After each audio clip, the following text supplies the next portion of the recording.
तो hi guys, welcome back to another video. तो guys अभी 5 ही दिन हुए हैं जब मैंने लास्ट वीडियो शूट किया था। उसके बाद मुझे गांव आना पड़ा, उसके लिए 2 दिन मुझे ट्रैवल करना पड़ता है। तो अभी 5 दिन हो गए हैं। तो किसी और वीडियो में आपको बताऊंगा कि क्या प्रॉब्लम थी, अचानक से मुझे गाँव क्यों आना पड़ा। फिलहाल इस वीडियो में मैं एक बहुत ही रिक्वेस्टेड टॉपिक को कवर करने वाला हूँ। ये है कि वाइट बियर्ड किस तरीके से शेड करते हैं। अब ब्लैक हेयर और हेयर के टाइप मैंने बता दिए कि किस तरीके से शेड करना है ब्लैक कलर के। अब बात आती है कि जिनके वाइट हेयर हैं, चाहे बियर्ड हो वाइट कलर के, उसको किस तरीके से शेड करना है। मैंने बहुत बार देखा है आप में से, जब भी मुझे आप टैग करते हो या फिर जो बिगिनर होते हैं उनके मैं ड्राइंग्स देखता हूँ, तो उसमें एक बहुत ही सिमिलर सी मिस्टेक मुझे दिखती है। वो होता है कि जब भी वो वाइट कलर के बियर्ड या हेयर को शेड करते हैं वो बिल्कुल फ्लैट कर देते हैं। अब ऐसा इसलिए होता है क्योंकि आप अच्छे तरीके से रेफरेंस को ऑब्जर्व नहीं करते हो। अगर आप बना रहे हो तो अच्छे तरीके से रेफरेंस को ऑब्जर्व करो। तो यहाँ पे मैंने गूगल से एक रेफरेंस को डाउनलोड कर दिया है। यहाँ पे मैं आपको दिखा देता हूँ। तो इसमें बहुत ही बढ़िया सा टेक्सचर मुझे दिखा, तो मैंने सोचा इसको मैं सेट करता हूँ। तो सबसे ज़्यादा इम्पॉर्टेंट ये होता है जब आप इस तरीके का या फिर किसी भी तरीके का टेक्सचर को शेड कर रहे हो, सबसे पहला आपका काम होता है रेफरेंस को अच्छे तरीके से ऑब्जर्व करना, जो कि बिगिनर बिल्कुल ही नहीं करते। बिगिनर क्या करते हैं, देखो जब आप स्टार्ट करते हो, आप बिल्कुल बिगिनर लेवल पे हो, आपको ज़्यादा कुछ खास नॉलेज नहीं है, तो क्या करोगे, फ़ोटो देखा, फटाफट से शेप बनाई। अब वो शेप सही बना नहीं बना वो भी ध्यान नहीं देते, उसके बाद रैंडम शेडिंग करने लग गया। उसके बाद फिर परेशान होने लग जाता है कि नहीं हो रहा। आपको क्या करना है, सबसे पहले जो भी आप रेफरेंस सेलेक्ट कर रहे हो, अच्छे तरीके से हर एक एरिया को जूम करके पास से देखो कि क्या कर सकते हो इसके अंदर, क्या आपको करना चाहिए, कौन सी टेक्निक अप्लाई करनी चाहिए। हर एक टेक्निक को आपको देखने की ज़रूरत नहीं है। ऐसा नहीं है कि हर एक टॉपिक पे कि हैंड को किस तरीके से शेड करना है, ये पार्ट को कैसे शेड करना है, कोई ज़रूरत नहीं है। आप जितने अच्छे तरीके से रेफरेंस को ऑब्जर्व करोगे, आपको कहीं पे भी जाके कुछ भी देखने की ज़रूरत नहीं पड़ेगी। तो यहाँ पे सबसे पहले तो रेफरेंस को ऑब्जर्व कर लेते हैं। देखो है तो वाइट हेयर, बट आप देखोगे इसके अंदर भी एक टेक्सचर आपको दिख रहा है, ठीक है।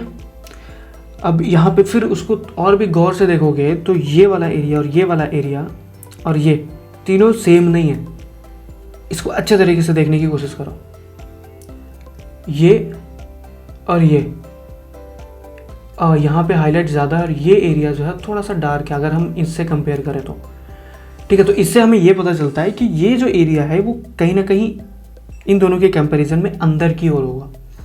अब उसी को इधर साइड देखेंगे तो आप देखो, अगर आप इससे कंपेयर करो ये वाला एरिया को, तो ये हल्का सा डार्क है। अगर आप इससे कंपेयर करो तो इसका मतलब ये है कि लाइट ऊपर के साइड से आ रहा है और इधर के साइड पड़ रहा है, मतलब इस डायरेक्शन में। आप ऊपर से भी देखोगे तो वही चीज़ आपको पता चलेगा, इस डायरेक्शन से लाइट आ रहा है।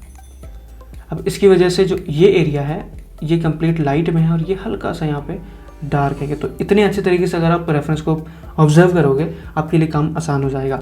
तो अभी मैं क्या करूँगा, जो शेप है उसको मैं ड्रॉ कर लेता हूँ। उसके बाद फटाफट मैं बताता हूँ कि क्या टेक्निक आपको यूज़ करनी है। वैसे बहुत सारी टेक्निक्स हैं, अलग अलग लोगों की अलग अलग टेक्निक है। आपके पास भी कोई ना कोई टेक्निक हो सकती है जिससे आप शेड करते हो, तो कोई दिक्कत नहीं है। मैं अपना टेक्निक बता देता हूँ कि जो टेक्निक मैं यूज़ करता हूँ इस तरीके का शेडिंग के लिए।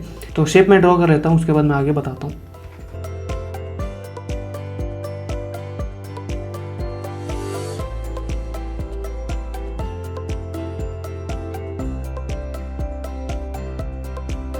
तो गाइस यहाँ पे मैंने बेसिक शेप बना दिया है। अब बारी आती है शेडिंग करने की, और शेडिंग करने से पहले आपको कुछ चीज़ों को ध्यान में रखना बहुत ज़्यादा ज़रूरी है। और सबसे पहले ये कि जब आप वाइट पे काम कर रहे हो तो ऑब्वियसली वाइट को तो इम्पोर्टेंस देना ही होता है, उसी के साथ साथ आपको ब्लैक पे भी उतना ही ज़्यादा ध्यान देना पड़ेगा, उतना ही इम्पोर्टेंस देनी पड़ेगी ब्लैक कलर को भी।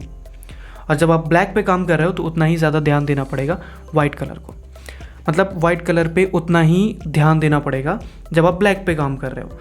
तो घुमा फिरा के बात यह है कि वाइट कलर तभी पॉपअप होगी, तभी आपको जो कलर है, जैसे अब यहाँ पे बियर्ड में ड्रॉ कर रहा हूँ, तो वाइट बियर्ड तभी रियलिस्टिक दिखेगी जब आप वहाँ पे ब्लैक पे अच्छे तरीके से काम करोगे।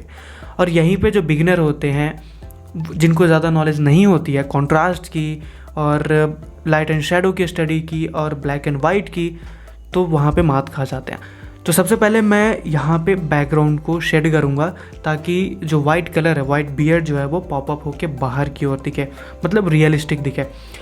तो यहाँ पे मैं वैसे 6B यूज़ कर रहा हूँ। बेसिक मतलब यहाँ पे मेनली जो है बियर्ड को थोड़ा सा पॉपअप करने के लिए सेट कर रहा हूँ।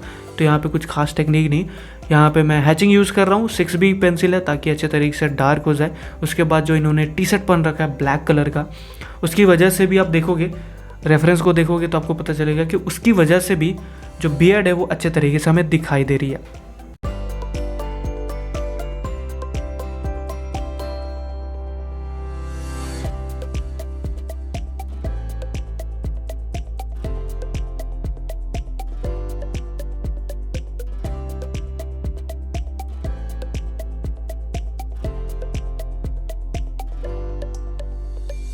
देखो यहाँ पे अपने को क्या करना है, यहाँ पे मैं वाइट पेपर पे ही काम कर रहा हूँ, तो ऑब्वियसली मैं वाइट कलर अलग से डाल नहीं सकता। तो यहाँ पे मैं क्या करूँगा कि जो आसपास के जो डार्क कलर्स हैं उसको मैं ऑप्ट करने की कोशिश करूँगा। वो करते करते धीरे धीरे ना बियर्ड जो है अपने आप बाहर निकल के आ जाएगा। बियर्ड पे भी वैसे काम करनी पड़ेगी, बियर्ड पे किस तरीके का टेक्सचर देना है वो मैं आगे बताऊंगा। फिलहाल मैं ट्राई कर रहा हूँ कि बियर्ड के आसपास जो डार्क एरियाज़ हैं, जैसे कि आप नोज़ के पास देखो ये वाला एरिया, नोज़ भी डार्क है, वहाँ पर भी शेडो पड़ रहा है। उसके आसपास के जो स्किन है वो भी डार्क है अगर आप कंपेयर करो बियर्ड से। तो पहले हम उसको डार्क कर लेते हैं, उसके बाद आगे का बताता हूँ। ओके, तो यहाँ पे हम क्या करेंगे, अब मैंने आसपास के एरिया को डार्क तो कर दिया, अब इसको मिक्स करने की ज़रूरत है बियर्ड के हेयर के साथ। ठीक है, अब यहाँ पे मैंने बहुत लोगों को, मतलब मैक्सिमम लोगों को ये गलती करते हुए देखा है कि जब भी वो बियर्ड ड्रॉ करते हैं तो जो हेयर लाइंस है वो बिल्कुल स्ट्रेट रख देते हैं, मतलब इस तरीके से सीधा सीधा लाइन ड्रॉ कर देते हैं, जो कि एक्चुअली में जो प्रैक्टिकली देखें तो ऐसा नहीं होता है। अगर यहाँ पे देखो मैं बड़े साइज़ का बियर्ड ड्रॉ कर रहा हूँ तो जो बियर्ड का जो हेयर लाइन है वो स्ट्रेट नहीं होगा, रैंडम होगा, एक डायरेक्शन में ज़रूर होगा बट बिल्कुल स्ट्रेट नहीं होगा, हल्का सा मुड़ा मुड़ा टाइप का होता है। जब आप अच्छे तरीके से ऑब्जर्व करोगे ना तो आपको पता चल जाएगा। हाँ, अगर छोटे साइज़ का बियर्ड है तब वो स्ट्रेट हो सकता है, लेकिन इतने बड़े साइज़ में स्ट्रेट होने के चांसेस बहुत ही कम है। तो उसका ध्यान रखना है। हेयर के जो लाइन्स है, डायरेक्शन मतलब कि कौन से डायरेक्शन में हेयर जा रहा है वो हमें यहाँ पे ऐड करना है। वैसे यहाँ पे मैं मैकेनिकल पेंसिल यूज़ कर रहा हूँ, बट यहाँ पे आप HB पेंसिल या फिर 2H भी आप यहाँ पे यूज़ कर सकते हो। हल्की सी लाइन देनी है, इतनी भी नहीं देनी है कि यहाँ पे जो कलर है वो डार्क हो जाए। ठीक है, तो हल्की हल्की मुझे बस मिक्सअप करना है, तो इस तरीके से मैं करूँगा। अब यहाँ पे आप एक चीज़ गौर करोगे ना तो आपको पता चलेगा कि मैं बना तो रहा हूँ वाइट बियर्ड, बट मैं काम कर रहा हूँ डार्क वैल्यूज़ पे। और ये चीज़ मैंने पहले ही बताई कि जब आप वाइट बियर्ड बनाते हो या फिर इस तरीके के कुछ टेक्सचर पे काम करते हो तो आपको ब्लैक पे ही उतना ज़्यादा ध्यान देना होता है। तो यहाँ पे आप देखो मैं क्या कर रहा हूँ, जो डार्क वैल्यूज़ हैं उसको क्रिएट करने की कोशिश कर रहा हूँ, उसको डालने की कोशिश कर रहा हूँ, क्योंकि पेज हमारा वाइट ऑलरेडी है तो उसको और वाइट करने की ज़रूरत नहीं है। जो डार्क एरियाज़ हैं, जहाँ पे शेडो है, जहाँ पे टेक्सचर है थोड़ा बहुत, उसको मैं ऐड करूँगा, अपने आप ये जो वाइट बियर्ड का जो टेक्सचर है वो निकल के आ जाएगा।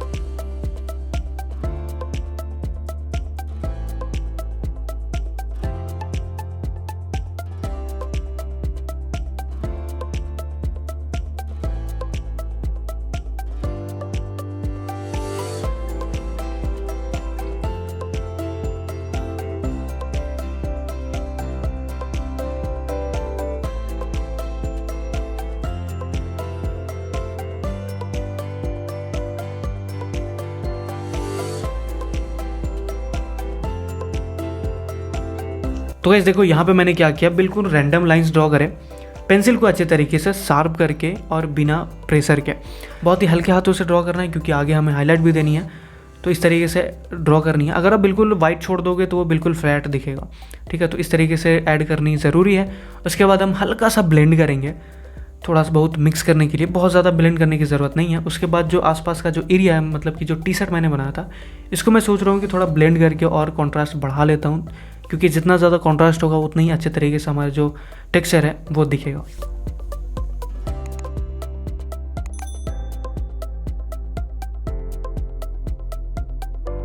ओके, तो यहाँ पे मैं मोनो ज़ीरो इरेज़र यूज़ करके और रेफरेंस को अच्छे तरीके से देख के अप्लाई कर दूंगा। जहाँ पे मुझे ज़रूरत लगेगी कि यहाँ पे मुझे हाईलाइट देने की ज़रूरत है, वहाँ पे मैं ऐड कर दूंगा।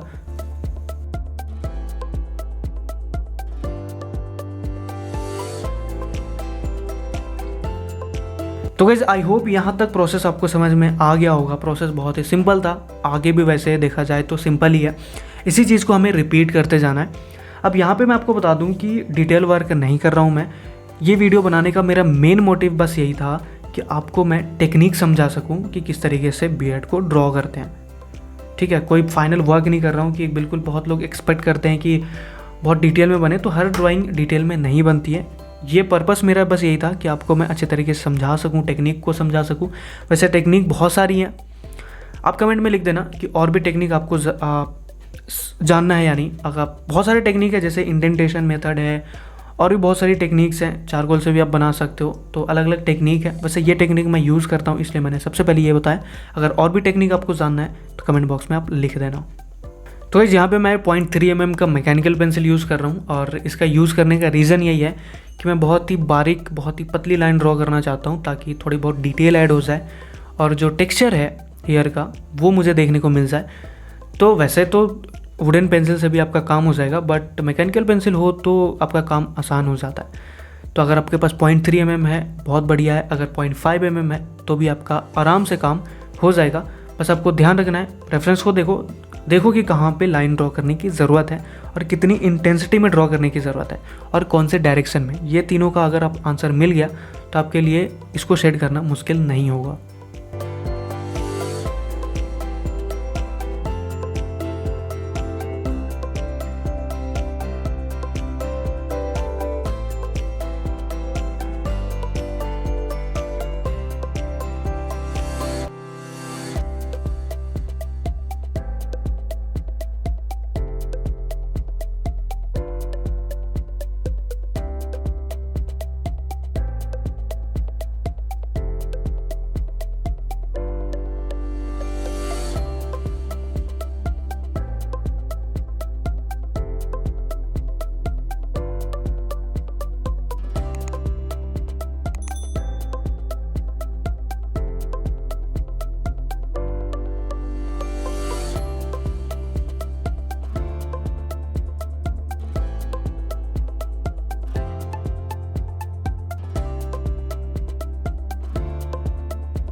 तो बस गाइस आज का वीडियो यहीं पर ख़त्म करते हैं। तो मिलते हैं अगले वीडियो में, तब तक के लिए बाय बाय।